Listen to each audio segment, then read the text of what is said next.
رسول اللہ صلی اللہ علیہ وآلہ وسلم نے ارشاد فرمایا، چار چیزیں جب تمہیں مل جائیں تو دنیا کی کسی چیز کے نہ ملنے پر افسوس نہ کرنا۔ پہلا، امانت کی پاسداری کرنا۔ دوسرا، گفتگو میں سچ بولنا۔ تیسرا، حسن اخلاق۔ چوتھا، حلال و پاکیزہ روزی۔ پاک دامن عورت پر الزام لگانا 100 برس کی عبادت کو ضائع کر دیتا ہے۔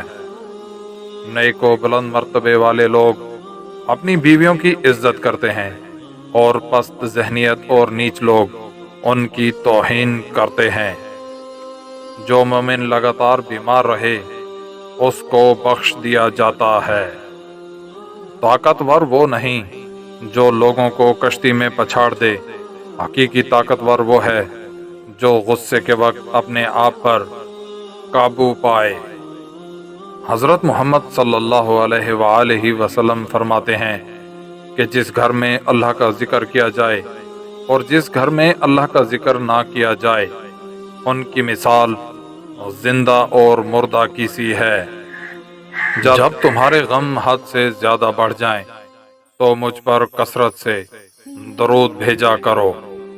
مسلمان مرد کے پاس اسلام کے بعد سب سے قیمتی چیز اس کی بیوی ہے۔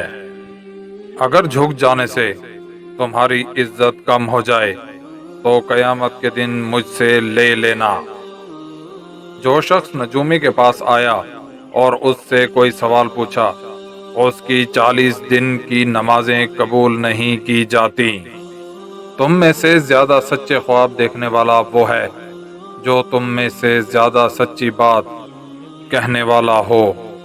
اگر تم اتنے گناہ کر لو کہ تمہارے گناہ آسمان تک پہنچ جائیں مگر اس کے بعد تم توبہ کر لو تو اللہ تعالیٰ تمہاری توبہ قبول کر لیں گے۔